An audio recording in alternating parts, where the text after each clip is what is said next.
नमस्कार दोस्तों, मार्केट की बात करते हैं। इंडियन ऑयल कॉर्पोरेशन लिमिटेड की बात करते हैं। तीसरी तिमाही के नतीजे आने वाले थे। Q3 FY23 के नतीजे आने वाले थे, तो नतीजों को देखते हैं। आप अगर शेयर होल्डर्स हैं, शेयरधारक हैं, तो IOC के नंबर्स को चेक करते हैं। तीसरी तिमाही के क्या डिविडेंड दिया है निवेशकों को, इसको चेक करते हैं। क्या अपडेट आया है कंपनी की तरफ से, तो रेवेन्यू, प्रॉफिट और अर्निंग पर शेयर क्या रहा है इंडियन ऑयल कॉर्पोरेशन लिमिटेड का। स्टॉक प्राइस 80 के ऊपर आया है। IOC हो गया, BPCL हो गया, गेल हो गया, इन कंपनी को द्वारा डिविडेंड अच्छा मिलता है। ये PSUs कंपनियां हैं, तो बहुत सारे निवेशक डिविडेंड के लिए अपने पोर्टफोलियो में स्टॉक्स को रखते हैं। और जब माहौल अच्छा होता है, मार्केट अच्छे होती है, तो इनमें भी एक तेज़ी रहती है। बट नतीजे अगर ठीक ठाक रहे, अच्छे आए, मुनाफा बढ़िया आया, तो इनमें भी एक तेज़ी रहती है। तो नतीजों को चेक करते हैं और बीच मार्केट में नतीजे आए। चैनल पर बने रहने के लिए सब्सक्राइब और लाइक का बटन दबाएं। शेयर बाजार के अपडेट के लिए IOC की बात करें, इंडियन ऑयल कॉर्पोरेशन लिमिटेड की बात करें, PSU कंपनी है, नतीजों की बात कर रहे हैं। सबसे पहले नंबर्स की बात करते हैं। इंडियन ऑयल कॉर्पोरेशन लिमिटेड के नंबर्स हैं, स्टैंड अलोन फाइनेंशियल रिजल्ट है। इंडियन ऑयल के नंबर्स हैं तीसरी तिमाही के 31/12/2022 के क्वार्टर में। रेवेन्यू की बात करते हैं तो देखिए 2,28,168 करोड़ का रेवेन्यू है और Q2 में 2,28,359 करोड़ का था और एक साल पहले 1,97,168 करोड़ का था। तो सालाना तो बढ़कर आया है रेवेन्यू, इनकम। और क्वार्टर एंड क्वार्टर के हिसाब से देखते हैं तो आसपास ही है, 2,28,359 और 2,28,168 करोड़ का।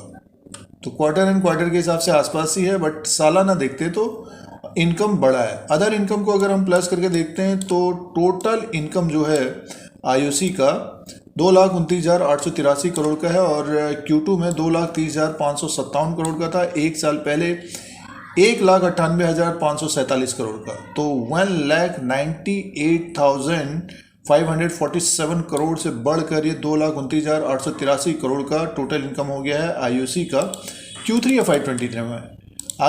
आगे की तरफ चलते हैं, तीसरी तिमाही में आगे की तरफ चलते हैं। एक्सपेंसेस और कंपनी का जो एक्सपेंसेस है, टोटल एक्सपेंसेस की तरफ ध्यान देते हैं। देखिए 2,29,626 करोड़ का है और 2,29,883 करोड़ का टोटल इनकम था। तो कंपनी का जो एक्सपेंसेस है आसपास ही है। देखिए 2,29,626 करोड़ और 2,29,883 करोड़ टोटल इनकम। और प्रॉफिट बिफोर टैक्स 256 करोड़ का है, 256 करोड़ का प्रॉफिट है।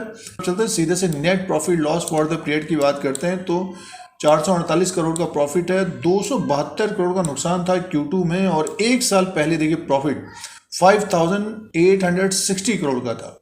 अब ये घट कर देखिए 448 करोड़ का रह गया। तो कंपनी को मुनाफा तो आया है, लेकिन सालाना देखते हैं तो काफ़ी कम हो गया है ये। और क्वार्टर एंड क्वार्टर के हिसाब से देखते हैं तो मुनाफे घाटे से मुनाफे में आई है। और total comprehensive income for the period 2,632 crore का है। पर शेयर की बात करते हैं तो अर्निंग पर शेयर है IOC का इस क्वार्टर में देखिए EPS 0.33 का है और Q2 में 0.19 का था। एक साल पहले 4.26 का था। तो अर्निंग पर शेयर देखिए 0.33 का है। इंडियन ऑयल कॉर्पोरेशन लिमिटेड के IOC के जो नंबर हैं, जो नंबर पेश किए हैं तीसरी तिमाही में, रेवेन्यू देखिए सालाना तो बढ़कर आया है, क्वार्टर एंड क्वार्टर के हिसाब से आसपास ही है, थोड़ा बहुत कम ही है। और कंपनी को प्रॉफिट है, बट तिमाही दर तिमाही के हिसाब से देखते हैं तो कंपनी का मुनाफा आया है। सालाना देखते हैं तो एक तरह से देखिए काफ़ी कम मुनाफा रहा है। तो ये इंडियन ऑयल का तीसरी तिमाही के नतीजे हैं। और डिविडेंड की बात करते हैं तो तीसरी तिमाही में Q3 FY23 में डिविडेंड का अनाउंसमेंट नहीं हुआ है। नतीजे हम लोगों ने देखे तो जो शेयर धारक हैं, तो नतीजों को देखकर तो लग रहा है कि बेच देना चाहिए। नीचे से ऊपर की तरफ स्टॉक आया है, डिविडेंड भी नहीं दिया है। अब शेयर प्राइस के अनुसार बात करते हैं। इंडियन ऑयल कॉर्पोरेशन लिमिटेड का ये ग्राफ लगा हुआ है, एक साल का चार्ट लगा हुआ है। 81 रुपीज़ में स्टॉक प्राइस है और 31 जनवरी 2023 को ये प्राइस है। नतीजों के बाद इसमें गिरावट देखने को मिली क्योंकि मुनाफा कम हो गया, लेकिन टेक्निकली एक तरह से इसमें स्ट्रेंथ बनी हुई थी। नीचे से देखिए 65 रुपीज़ से ये बढ़कर ऊपर की तरफ 83-84 तक गया था और आज नतीजे आए बीच मार्केट में तो करेक्शन हुआ है, नीचे की तरफ आया। तो इसका जो सपोर्ट रहेगा 78 रुपये 50 पैसा रहेगा। 78 रुपये 50 पैसे के ऊपर स्टॉक रहेगा तो एक तेज़ी आ सकती है टेक्निकली ऊपर की तरफ। 86 रुपया 63 पैसा एक हडल होगा और 90 रुपीज़ इसका 52 वीक हाई है, इसको ब्रेक करेगा तब तेज हो सकता है। बट जिस तरह के नतीजे हैं, मुनाफा कम है, तो मान के चलिए कि 85-86 के आसपास भी जाएगा तो इसमें मुनाफा वसूली या फिर गिरावट रहेगी और दबाव रहेगा। तो और नीचे की तरफ अगर ये 77-78 रुपीज़ के नीचे आता है तो स्टॉक फिर हमको 73, तो इस तरह का इसका रेंज रह सकता है। और बड़ी तेज़ी 90 रुपीज़ के ऊपर, 90 अगर ये ब्रेक करता है तब बड़ी तेज़ी आ सकती है। और नतीजे जिस प्रकार के हैं तो नतीजों को देखकर ऐसा लग रहा है कि बेच देना चाहिए, डिविडेंड भी नहीं दिया है, बट ये कि टेक्निकली थोड़ा बहुत स्ट्रेंथ है तो आप अपने अनुसार देख सकते हैं। और नेक्स्ट क्वार्टर में डिविडेंड आएगा तो एक तेज़ी बन सकती है इंडियन ऑयल कॉरपोरेशन लिमिटेड में।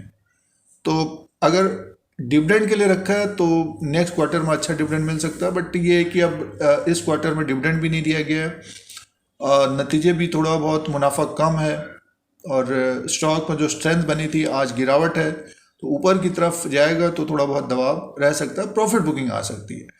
तो ये एक रेंज में रह सकता है अगले 2-3 महीने के अनुसार। इस तरह के वीडियो देखने के लिए धीरज सिंह के स्टॉक्स को सब्सक्राइब करें, लाइक करें, शेयर करें, कमेंट करें।